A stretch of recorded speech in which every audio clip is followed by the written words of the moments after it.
ports, then we're looking at a scenario where potentially 2/3 of that 6.4 billion pounds in private investment secured so far is being subsidized for little net national gain. So it transforms the initiative from a powerful engine for economic creation into a massive public subsidy for existing or inevitable commercial activity. That's the core of the economic critique. Despite these alarming shortfalls and structural risks, the investment profile does show a very deliberate focus on future-facing industries. This suggests the long-term political commitment is serious, even if the current results are questionable. The sector breakdown confirms this long-term view. The largest tranche of investment secured is in clean energy, accounting for 2.6 billion pounds. Okay.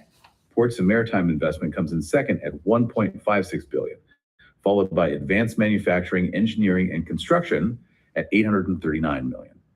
This is clearly a policy aimed at restructuring the economy, not just shuffling boxes around. And this focus on complex, heavy industrial sectors like building massive wind turbine facilities explains why the government had to make a critical adjustment to the policy early on, right? Extending the tax release. That extension was absolutely necessary, and it reveals the initial flaw in the planning. They extended the window for claiming tax release from 5 years to 10 years, moving the expiry date in England from 2026 to 2031. And for Scotland and Wales? Different legal frameworks apply there, so the reliefs run to 2034. Why was the initial 5-year window insufficient for these kinds of industries? It boils down to the reality of developing complex, contaminated, massive brownfield sites. We're not talking about building a small office block here. We're talking about remediating thousands of hectares of former industrial land, which the free ports have already done. 2,671 hectares rehabilitated so far. This takes years. Right, it's not a quick job. Not at all. These sites require extensive ground preparation, often environmental cleanup, and massive investment in enabling infrastructure, power lines, and transport links. The Business and Trade Committee highlighted the risk that many English tax sites would only be partially occupied and operational by the initial 5-year expiry date. So without the extension, the whole incentive falls apart. It completely undermines the investment case.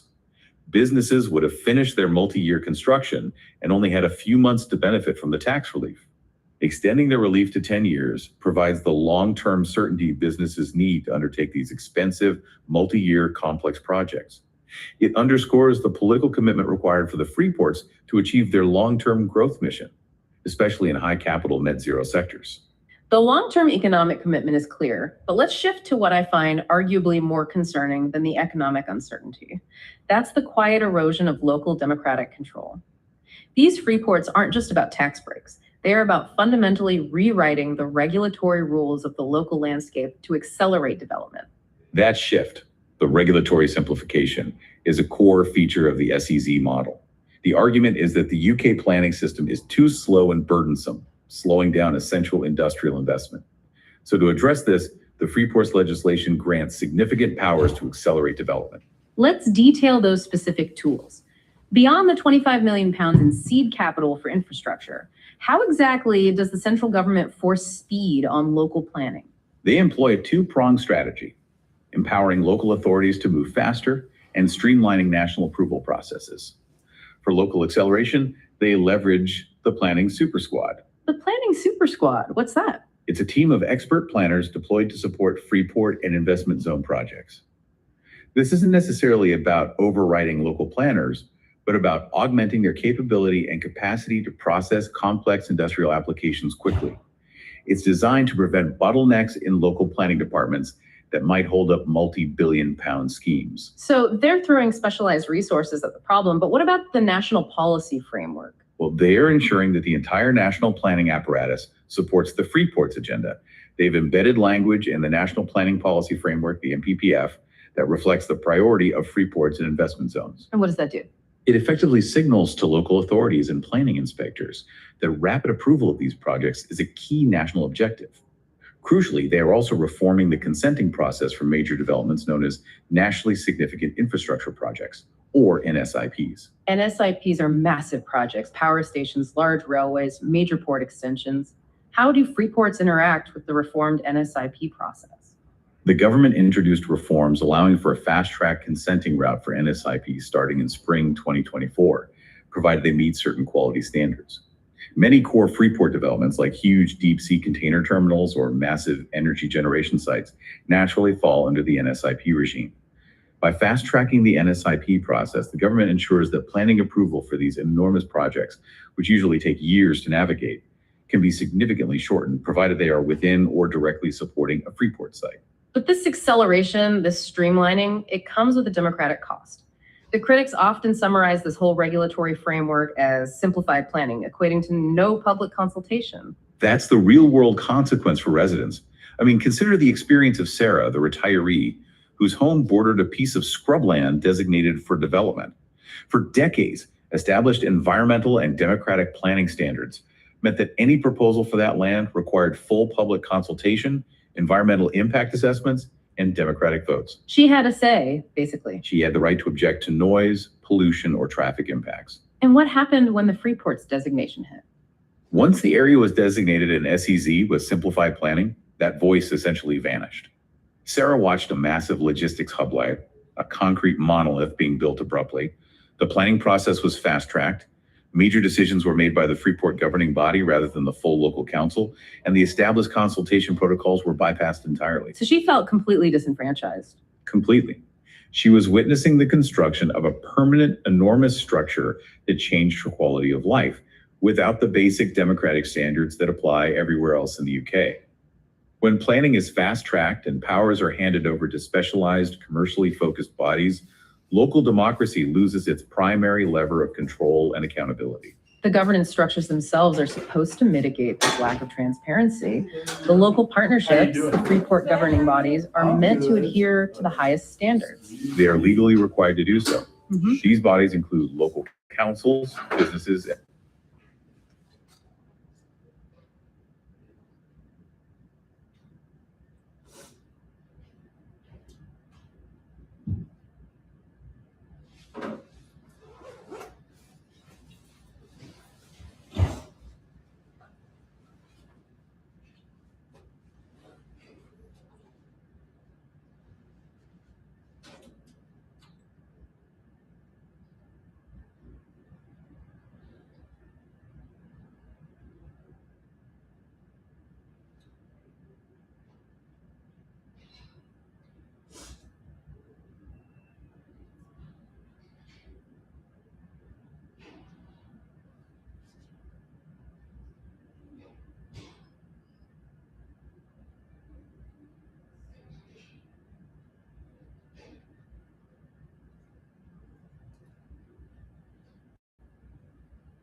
Huh?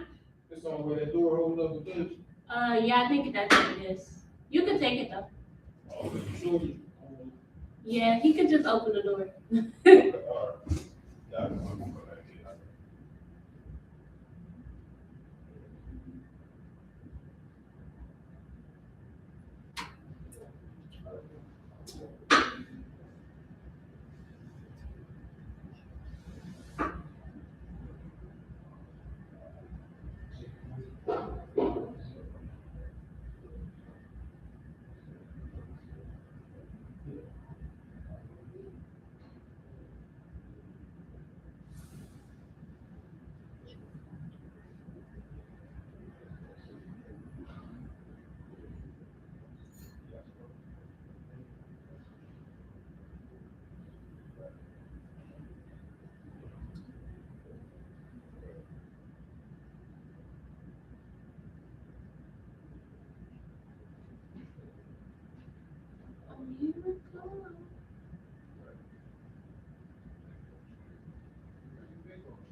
You go to big work, man.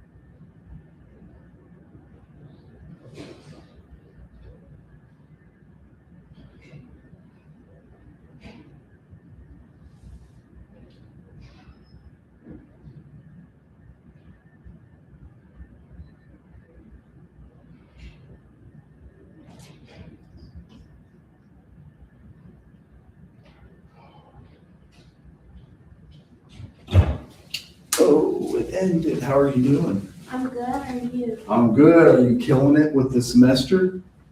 Yes, I took a break yesterday and I didn't go a longer break, I guess, because I definitely had a weekend and I didn't go to Miss Karen class. Oh, right. She's like, where are you? She probably was. She, But I had got done with like a whole bunch of work and extra stuff and I was just because my weekend wasn't really a weekend because I was doing a bunch of work. And I was like, I know I messed up because your weekend must be our rest days, but I had to take Monday as a rest day. Yeah. I'm gonna have You to got to know do that. those. You got to do those rest days for sure.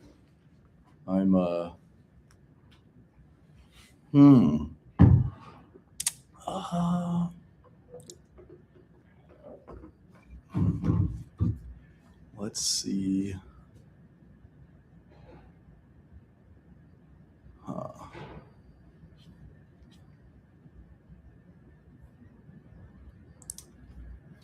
wanted to get our last PowerPoint stuff here, so we can finish fast and give you guys time to work on anything. You said you're already done with all of it. Well, most of it. Yeah. Okay. Oh yeah, we're on 7. Holy. Chapter 7.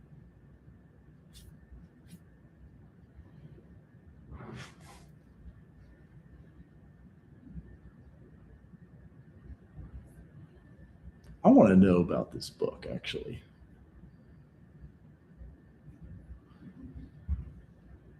And I might have to ask our friend AI. And guess what? Today's Giving Tuesday. If you're not sure what Giving Tuesday is, it is a day of global generosity. It's a day where we invest, we give, we share the word about our favorite nonprofit organizations, causes, charities that we feel so deeply connected to. But here at One Circle Foundation, it is also the kickoff for our end of the year campaign, where we have set a goal to raise $30,000. And we would like to invite you to participate in helping us reach that goal by making a person. I know that's interesting. It's a quote from a book.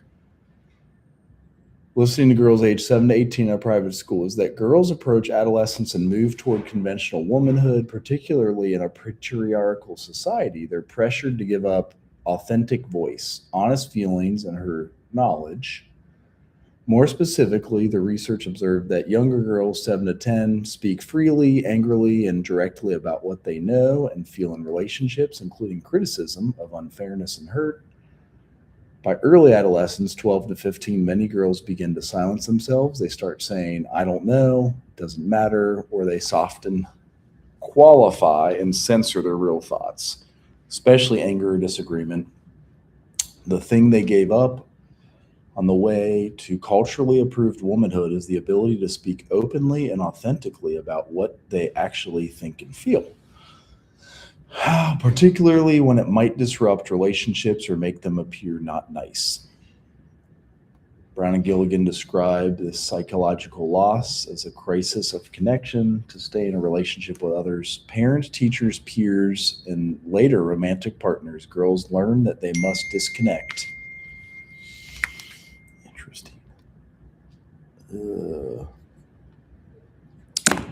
From parts of themselves. They trade psychological authenticity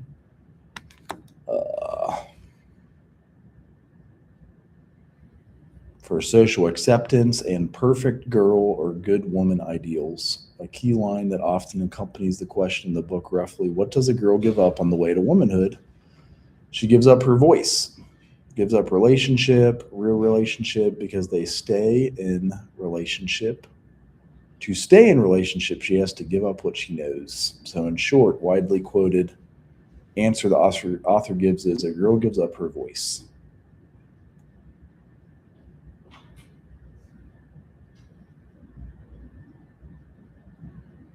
Silencing self-theory. I didn't know they went this far into that about silencing self.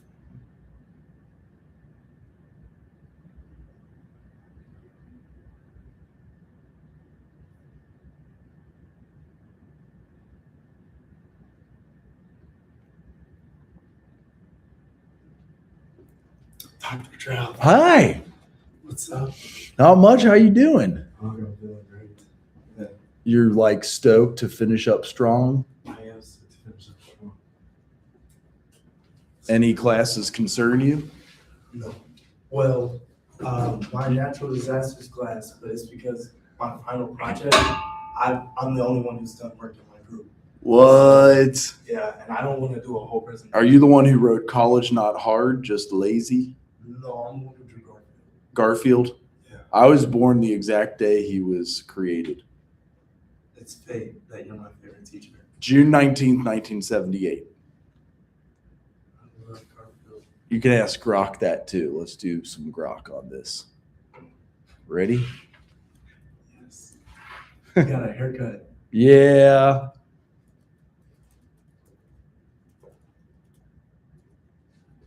There we go.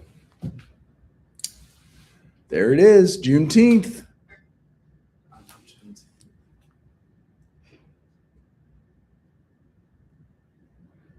So many great things happened on June 19th. Yes. Trout, Garfield, and the emancipation of all That's slaves. right.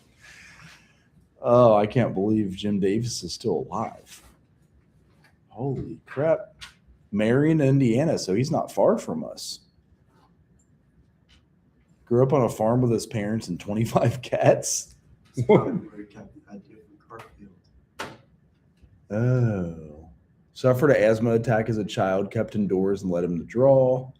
Attended Ball State University in Muncie, where he studied art and business.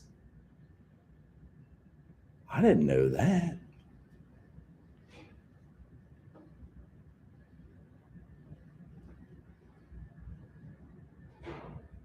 It was in 2,500 newspapers. Mm-hmm.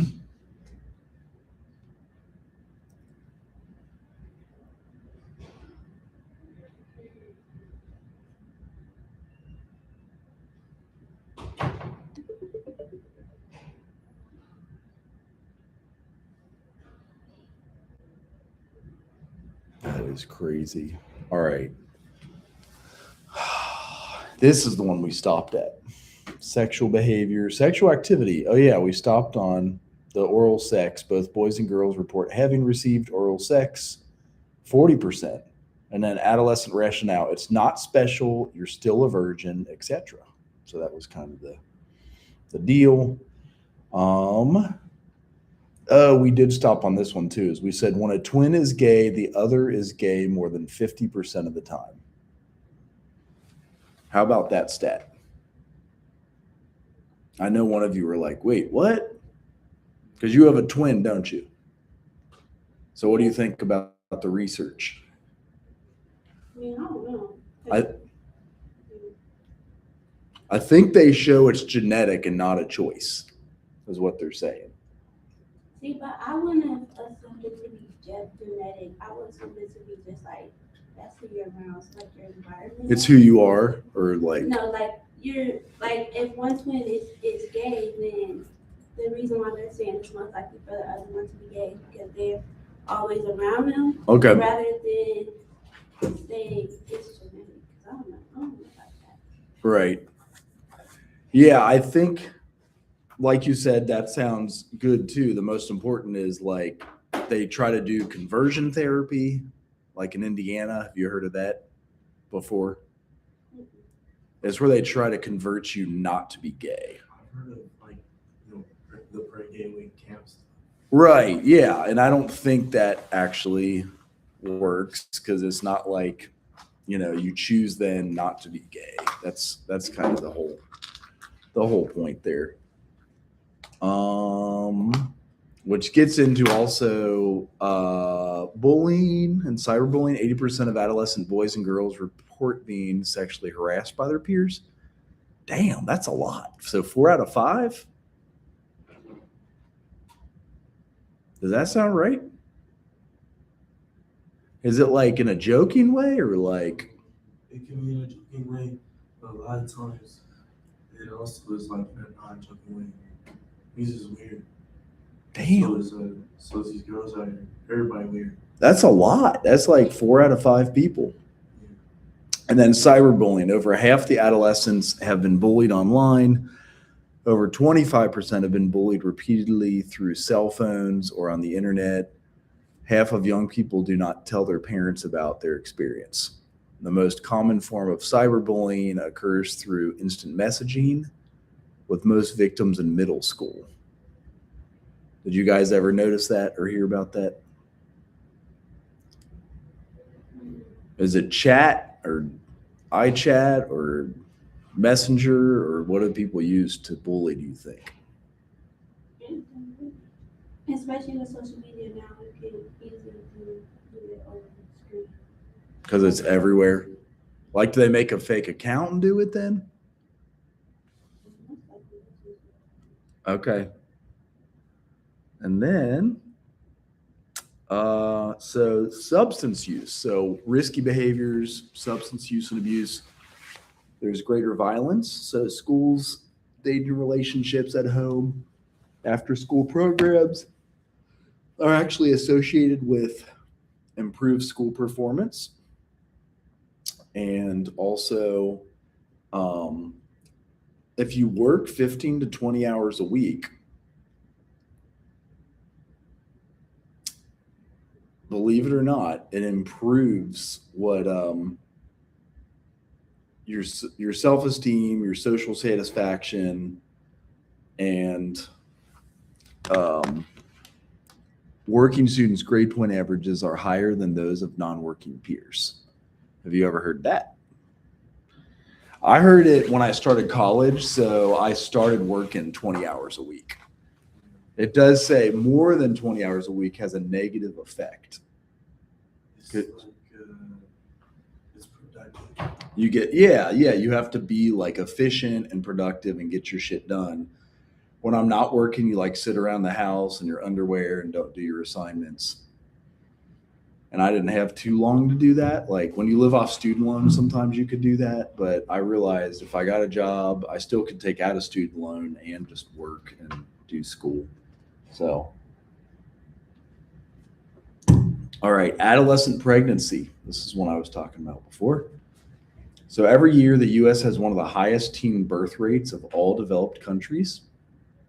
6% of women aged 15 to 19 get pregnant. 1 out of 3 have a repeat pregnancy within 2 years.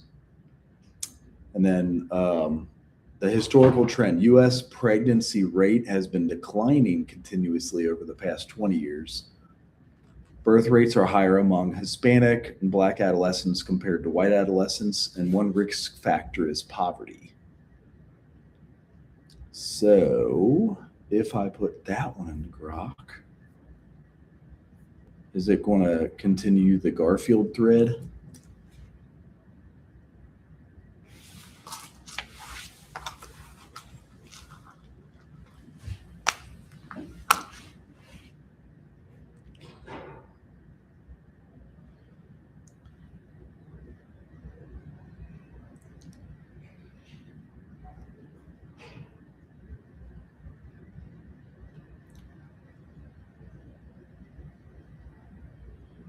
It's crazy how many stats these AI things get for you guys.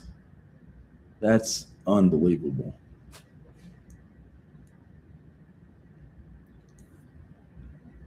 So like in 91, teen birth rate per 1,000 females was 15 to 19. 16 years later, it dropped to 41. In 2010, it was at like 34. And then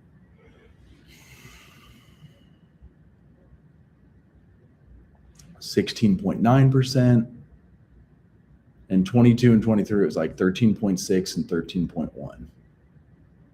They even cite their stats. So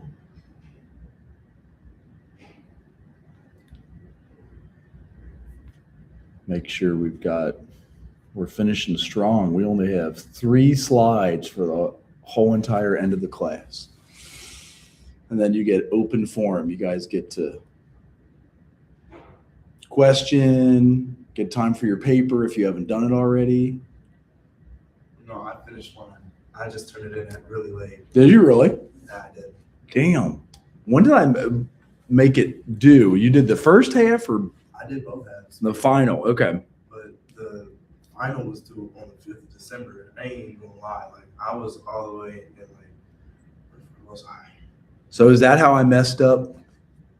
I had the 5th instead of the 12th as the last day. Yeah, because the 12th is the last. It is. It is. So you do have extra time if you needed to make anything. The goal was to motivate you guys so then you get all the time to study for your exams. And then today and Thursday, have you done any teacher evals? So they push us to give you time in the class to like click on your computer and do an eval. And what can be better, how we sucked, what you liked about it, what can help you learn more, that type of stuff. Anything you want to share, all it does is make us better people. We're open to all the constructive criticism. You have any teachers that would snap back? Any teachers that get mad if you did a teacher evaluation? Are you all registered for next semester? Okay. I have to go to cash management. They charge me. I need to check something with you also. They charge me for board, but I commute and I never signed up for a room. Should I have a board charge? I don't think so. Does that mean meals? No. Because room is the room and board is, I think, the Board is- food. Board is not enough. Room and board. I'm thinking it's food But and I meals. think you don't. There's a separate bill plan charge. How much is it? It's like 2,000. No. It's not. You shouldn't be charged $2,000 if you're not living on campus. Well, that's also like the board charge was 8 bands. What? I'm trying to get that back. Wait, what was 2,000? Your meal plan? Meal plan and then plus board. Is the Wait, whole what? thing. But you shouldn't have to have a meal plan if you're not. Yeah, I shouldn't have either. You're right. Yes, Yeah. you take both of them. You're only obligated to have a meal plan if you're staying on campus. If you're not, you don't have to have a meal plan. Piss me off. And I haven't used it. Like I have no swipes into the cafeteria. That is crazy because Because technically, when you're, I believe, but I don't know, because I think it's when you're enrolled but you're not here. You only have to have a meal plan if you're living here because they want to make sure that you eat. Because that pays for your cafeteria. It's slow. I have my own house. Okay?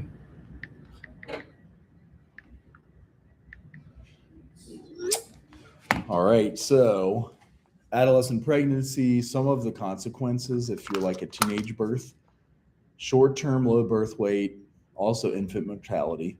The long-term is like less education, behavioral, emotional issues, teen pregnancy, and poverty.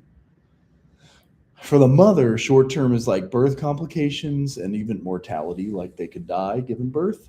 Long-term is less education, lower socioeconomic status, welfare dependency, and then more unsuitable relationships, more unintended births. So the father, short term, is more involved than in the past, but tapers off after the first year. They faced hostility from mothers and not being the decision maker. And then long term is like low paying jobs. So sex education is something that we had less of. You guys might have gotten more of growing up. And the prevention of adolescent pregnancy was the goal. And then abstinence only programs fail to educate sexually active students about responsibility. And then finally, drug and alcohol use. So the majority of high school students report having consumed alcohol.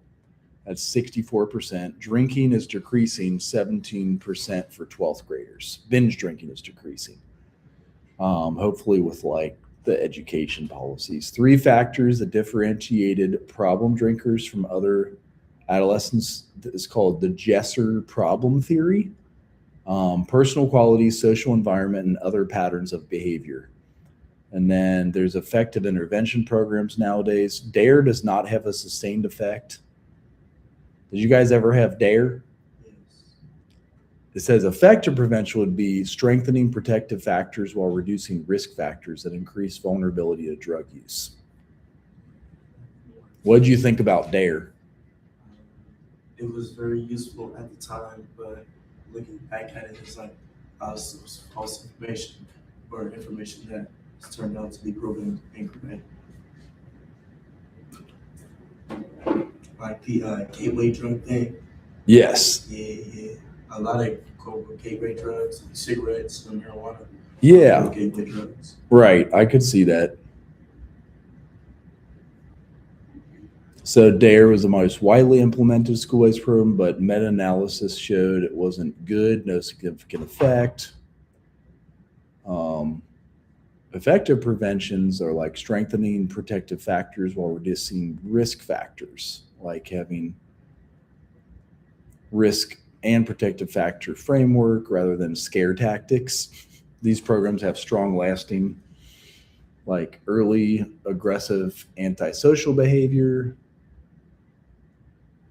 for targeting risk factors, academic failure, low commitment to school, peer substance use and peer rejection, favorable attitudes toward drug use, family conflict or poor parenting practices, poverty and community disorganization. And then strength and protective factors. Strong bond to school, family, and pro-social institutions. Clear anti-drug norms in family, school, and community. Involvement in pro-social activities like sports.